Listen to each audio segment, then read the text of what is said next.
Hi, this is Tim Schrock from Design Build Solutions bringing you today's Tech Tip Tuesday. This one was a request from a user, Penny Van Huysen. I hope I'm pronouncing your name correctly. With the last four digits of the username is 6262. I hope this is helpful. This is a Corbel, sloped Corbel that I created and turned into a library object that I've reused actually a couple times since I created it for this project. For this one, took kind of a inspiration from a photo that the designer shared with me, and I created this out of 3D solids. Now I'm in this version here. I'm using Chief Architect Premiere X15. I do believe you have to have the Chief Architect line. I hope you're not using Home Designer because 3D solids are kind of iffy from my experience with that. When my experience is next to nothing.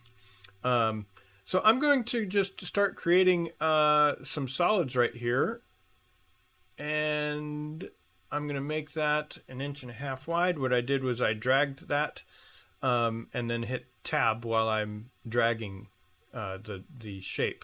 So X position is to the right 1.5 inches, and I'm going to take this top edge. I know that top edge is selected because it's got the red square, and I'm going to make that parallel with the roof slope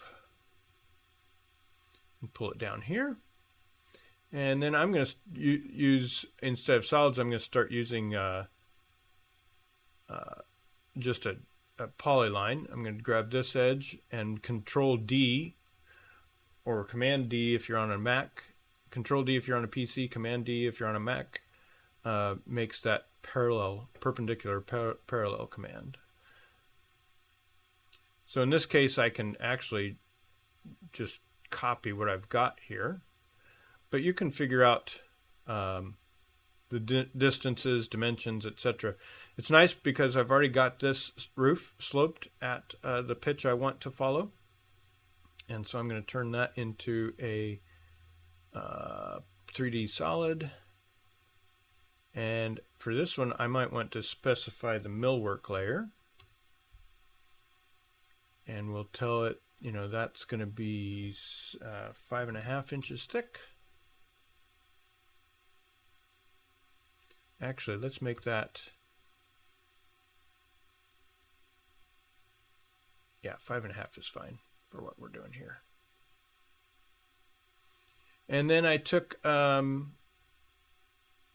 something that I knew I could actually, it's been a while since I've done this, but I did a lot of creating some construction lines here, and I knew that I could fit this in a 12-inch beam or something like, I don't remember how exactly it went. I've dimensioned it all out actually.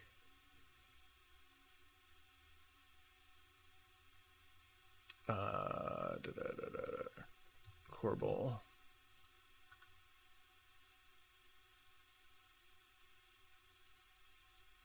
And created that here. But anyway, so I'm going to make this a closed polyline. I'm going to shape it by hitting the number 3 key, and that'll add a little elbow joint there. Take that right up against the first one.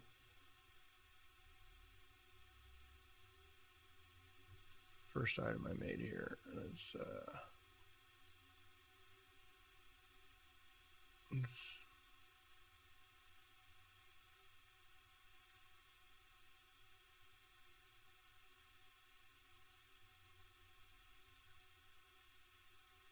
and with the slabs, you can also break those, hit with the number 3 key, and that adds a little joint there, so that changes that. Would make this say 7.5 thick. I'm just going to start tracing kind of the outline shape of the polyline that I've already created. The profile of it that's going to be up to you.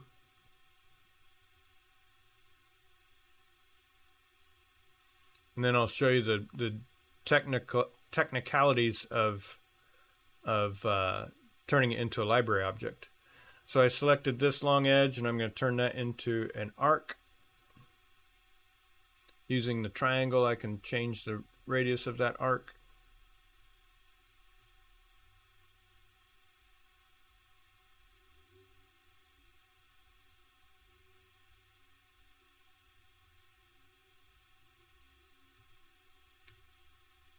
And I'm just continuing to hit the number 3 key and shaping it around the corbel here, the profile. Once again, I'm going to turn this into an arc and change the radius of this using the triangle. And we're going to turn that. I like doing this with polylines versus the slabs, because the slab is going to take time. Every time you add another, use the break tool, that number 3 key to break. That's gonna change it, and it's gonna have to think, you know, in 3 dimensions. I'd rather do the shape of it, especially with arcs and stuff, in 2 dimensions with the polyline. Get the shape the way I want it. Then it's not having to think in 3D, and then do the 3D extrusion. Just turn this into a slab in 3D solid right here. And I'm gonna put this back on the millwork layer as well. And this will be also the 5.5 inch depth. Now when I go to plan view, this right here is the whole piece. So I'm going to move this out of the way. And then I've got several objects here that are going to be, what do I say? Several objects I'm going to put together as one object. So we've got this. I'm going to center with that, and I'm going to select this and center it with that.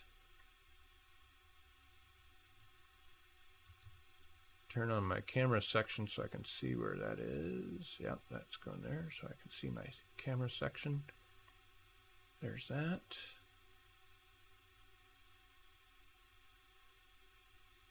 And I'm not sure where that other...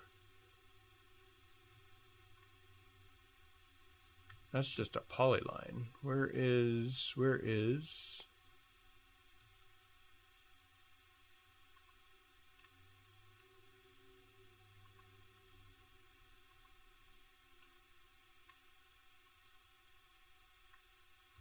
Where's this item that I created first? Oh, that's probably on a different layer. I forgot to change that to, probably need to turn on the CAD default layer. There it is, right there. I'm going to change this to the millwork layer and center that with these other 2 items here. There we go. There we go. Now, it's important in all library objects to figure out what materials or colors you want to control. If you ever only want to have one color or one material for the whole item, you don't have to worry about this. But if you want to have, say, 1 color or texture here, 2 second color, and 3rd color, you need to have each of these items have their own color or texture or material if you want to control them. If you want, say, if you ever want to control this item and these 2 items together, say this is color number 1 and this is color number 2 and this is color number 2, then have 2 separate colors. This is 1 and this is 2 and this is 2. I hope that makes sense. In this case, I don't care. It's all going to be 1 color or 1 texture only. So I'm going to select all 3 items, and in fact I might come here and select all 3 items from my plan view. I'm going to go into my my scope is select contained objects. I think you can get that from preferences, CAD, or edit. Yeah, preferences, edit. The marquee selection is going to select contained objects only. So when I drag right here, the only objects I'm going to get are these 3 right there. I'm going to use this tool right down here, convert selected to a symbol. And this is going to be a Millwork. We're going to call this a sloped corbel. And you can add to the library if you want, show advanced options. If we do that, show advanced options, you'll see in a second.